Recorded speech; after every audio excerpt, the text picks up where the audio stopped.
নমস্কার বন্ধুরা, আজকে আমি বানাতে চলেছি বেগুনের ভর্তা। ভিডিওটি লাস্ট পর্যন্ত প্লিজ দেখবেন।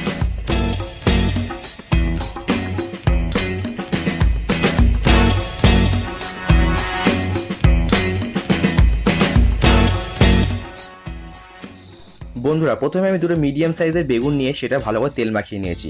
বেগুনের তেল মাখানো এটা সঠিক স্টাইল না হলেও কিন্তু এটা বেশ ভালো করে বেগুনের তেল লাগে, তার জন্য আমি এভাবে লাগিয়েছি তেল। যদি কোনো ভালো না লাগে এই স্টাইলটা, তাহলে আপনার কমেন্টে জানিয়ে দেবেন প্লিজ। এরপর বেগুন দুটিকে 10 থেকে 15 মিনিট ধরে আমি মিডিয়াম ফ্লেমে বেশ ভালো করে পুড়িয়ে নিয়েছি। মিডিয়াম ফ্লেম রাখার কারণ হলো যাতে বেগুনটি ভেতর পর্যন্ত ভালো করে সেদ্ধ হয়, এর জন্যই আমি মিডিয়াম ফ্লেম করেছি। হাই ফ্লেম করলে বেগুনটি পুড়ে যাবে কিন্তু ভেতর পর্যন্ত সেদ্ধ হবে না।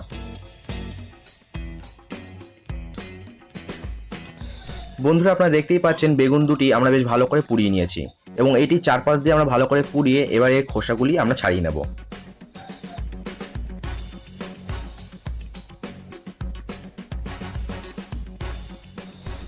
আমরা বেগুনগুলি খোসা ছাড়িয়ে আলাদা করে রেখে দিয়েছি।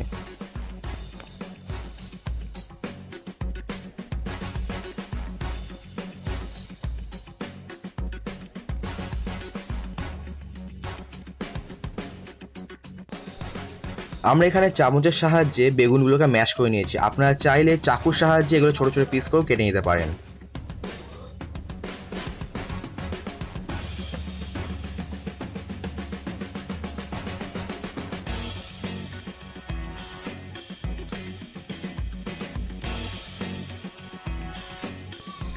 এরপর একটি কড়াইয়ে তেল গরম করে নিয়ে আমরা একটা মিডিয়াম সাইজের পেঁয়াজ ছোট ছোট করে কেটে দিয়ে দিয়েছি।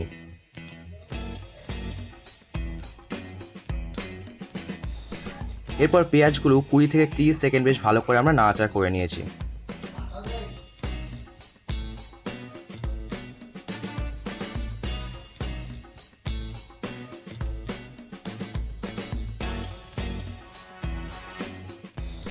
এরপর এর মধ্যে দিয়ে দেবো 3-4 পিস কাঁচা লঙ্কা ছোট ছোট করে কেটে।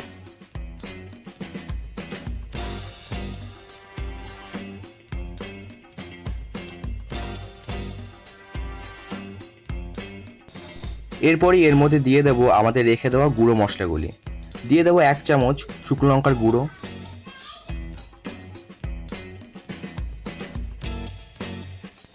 হাফ চামচ গোলমরিচের গুঁড়ো, 1 চামচের 4 ভাগের 1 ভাগ হলুদ গুঁড়ো এবং দেবো হাফ চামচ মতো জিরে গুঁড়ো। এই মশলাগুলি দিয়ে আমরা ভালো করে পেঁয়াজটিকে আবার নাড়িয়ে চাড়িয়ে নেব 2 থেকে 3 মিনিট পর্যন্ত।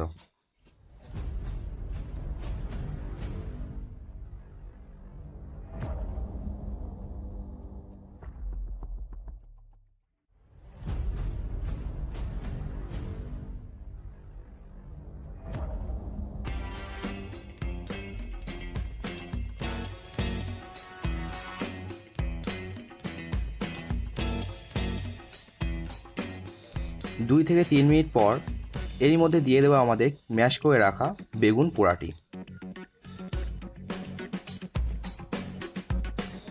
বেগুন পোড়াটি ভাজা পেঁয়াজের মধ্যে দিয়ে আমরা ভাজা পেঁয়াজের সাথে এটিকে বেশ ভালো করে মিশিয়ে নেব।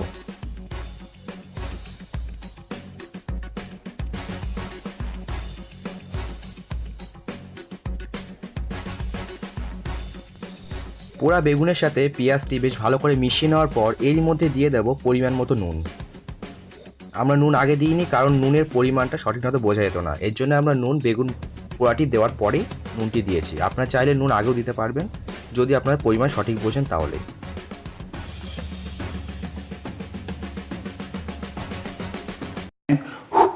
Till it's cool, just cool, into the mouth. Nice.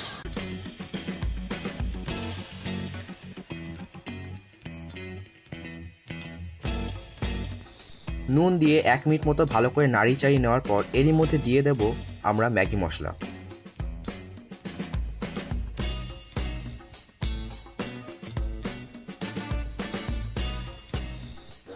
এই বেগুন ভর্তার মধ্যে আমি দিয়ে দিয়েছি 1 চামচ মতো ম্যাগি মশলা গুঁড়ো।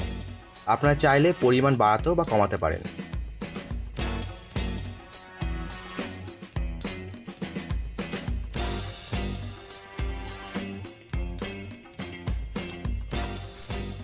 ম্যাগি মশলা দিয়ে আমরা 1 থেকে 1.5 মিনিট পর্যন্ত বেগুনটিকে নাড়িয়ে নিয়েছি।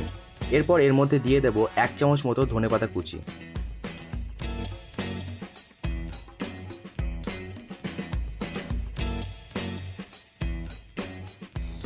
ধনেপাতা কুচি দিয়ে আমরা এটিকে সঙ্গে সঙ্গে নামিয়ে ফেলবো।